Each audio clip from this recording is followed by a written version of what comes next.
गुरु प्यारी सात संगत जी, आप सभी को प्यार भरी राधा स्वामी जी। अगर आप हमारे राधा स्वामी साखियाँ पर नए हैं तो इस चैनल को लाइक व सब्सक्राइब करना ना भूलें जी।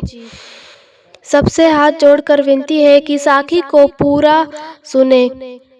संगत जी, अहमदनगर की ट्रेन से एक जत्था डेरे के लिए 1 हफ्ते की सेवा के लिए पहुंचा था।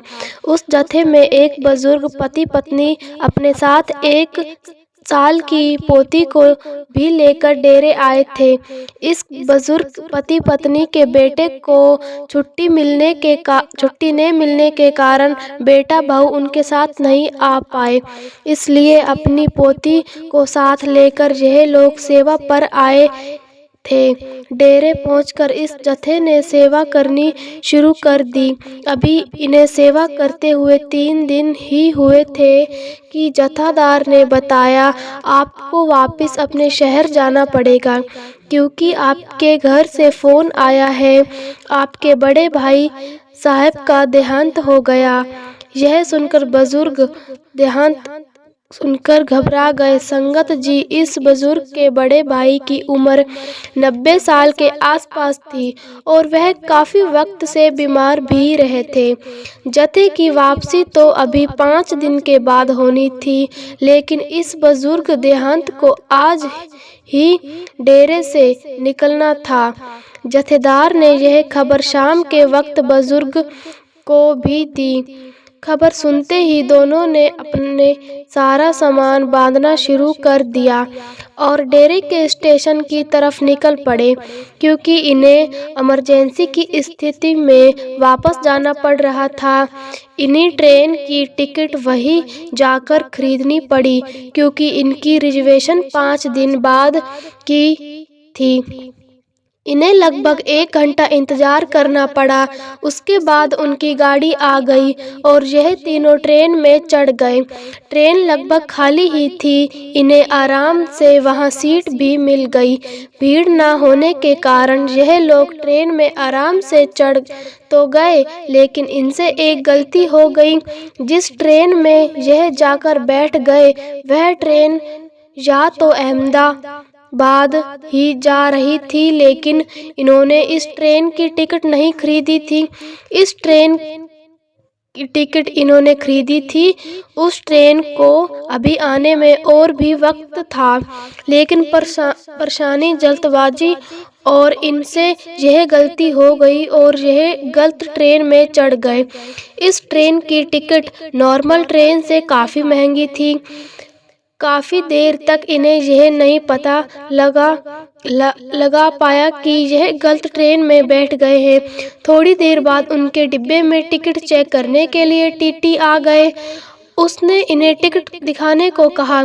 बुजुर्ग दीपति को अब तक भी खबर नहीं थी कि वह बहुत महंगी ट्रेन में आकर बैठ गए हैं। जैसे ही टीटी ने उनकी टिकट देखी, वह गुस्से में भड़क पड़ा और कहने लगा, तुम लोग किसकी परमिशन से इस गाड़ी में चढ़ आए? और बुजुर्ग पति ने कहा, बेटा, हम अभी टिकट खरीद कर ही इस गाड़ी में बैठे हैं। तब टीटी ने गुस्से में कहा, जिस गाड़ी की टिकट आपने ली है वह यह गाड़ी नहीं है। तब टिकट ने उसे बुजुर्ग पति के साथ बदतमीजी से बात करने शुरू कर दिया और कहने लगा, आप लोगों की औकात भी नहीं लगती इतनी महंगी गाड़ी में बैठने की। यह सुनकर बुजुर्ग अंकल चुप हो गए, क्योंकि वह जानते थे कि गलती तो उनसे ही हुई थी। टीटी ने कहा, या तो आप जुर्माना भरो या फिर इस गाड़ी से उतर जाओ। बुजुर्ग अंकल को लगा कि शायद जुर्माना 800 के करीब होगा। तब उन्होंने अपनी जेब में पड़े 2000 में से 1000 का नोट निकाल लिया और टीटी को पकड़ाने लगे। यह देखकर टीटी और भी ज्यादा गुस्से में आ गए और कहने लगा, 2 आदमी के लगेंगे और 2000 इस बच्चे के लगेंगे, 6000 आप दोनों के और 2000 इस बच्चे के दे दो। यह सुनकर बुजुर्ग पति बहुत घबरा गया, क्योंकि उनकी जेब में अब शून्य रुपए ही और पड़े थे। फिर वह अंकल टीटी के आगे हाथ जोड़कर काफी माफी मांगने लगे और कहने लगे, बेटा, हम तो डेरा ब्यास में सेवा करने आए हैं। हमें तो बाबा जी के सेवादार हैं। हमारे घर में किसी की मृत्यु के कारण हम सच यहाँ से वापस जाना पड़ रहा है। हम जानबूझकर इस ट्रेन में नहीं चढ़े, जल्दबाजी के कारण यह गलती हमसे हुई है। लेकिन उस टीटी को उनकी मजबूरी कहाँ समझ आने वाली थी। वह भड़क गए और कहने लगा, ये ट्रेन तुम्हारे बाबू की नहीं, जुर्माना भरो, नहीं तो ट्रेन यहीं रुकवा दूंगा और तुम्हें यहीं उतरना पड़ेगा। अंकल की जेब में हद रूप और थे। उनकी पत्नी के पास 200 और थे। इन्होंने यह सारे पैसे टीटी के आगे रख दिए और कहा, बेटा, इस वक्त हमारे पास जितना भी पैसा है वही यही है। पर टीटी बहुत बदतमीज था।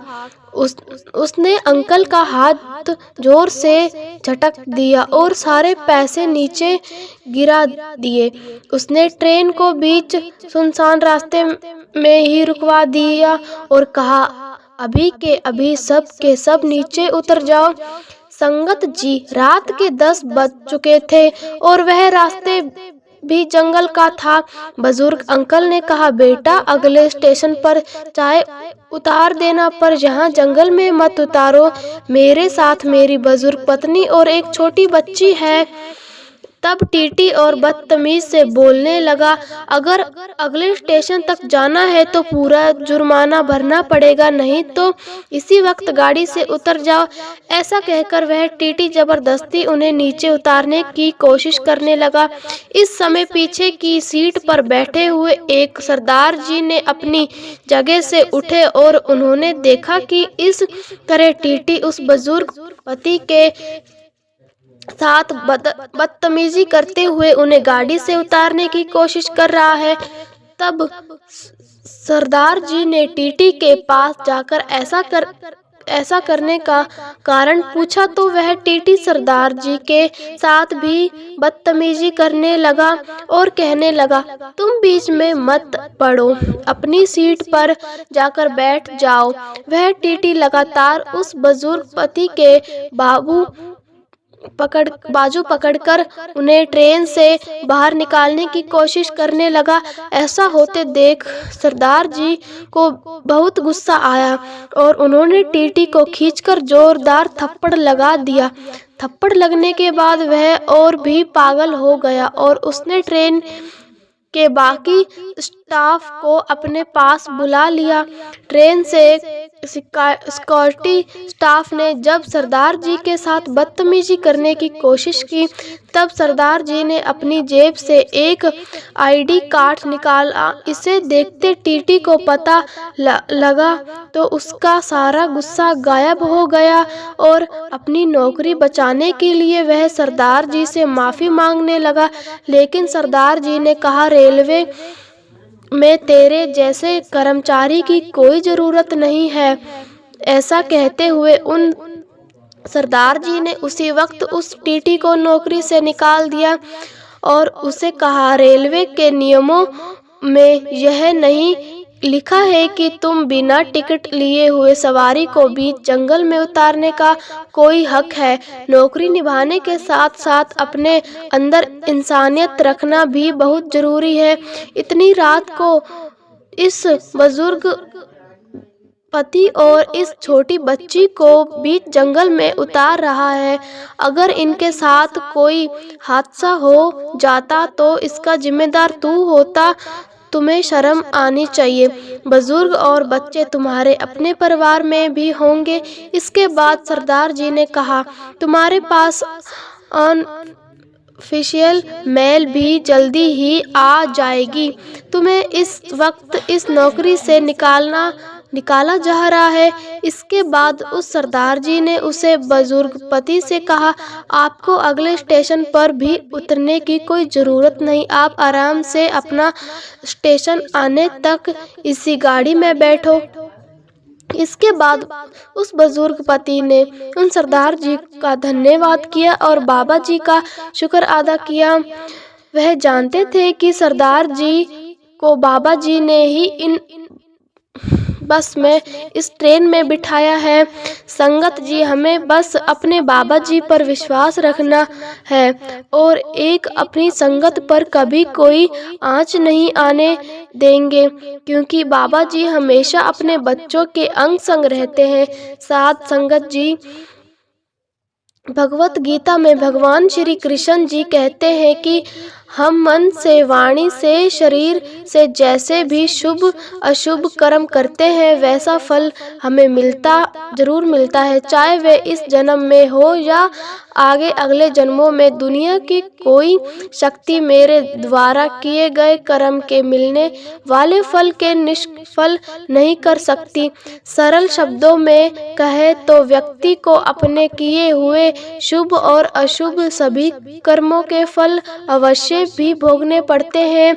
नीतीश राव में मनुष्य के कर्म करने की तुलना किसान के साथ ही है।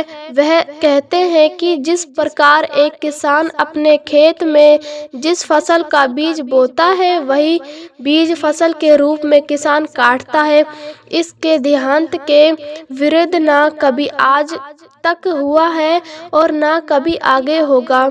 इसलिए कहावत प्रसिद्ध है कि बोया पड़े बाबुल का तो आम कहाँ से हुए। यही व्यवस्था ईश्वर के द्वारा बनाई गई सृष्टि में मनुष्यों के ऊपर लागू होती है।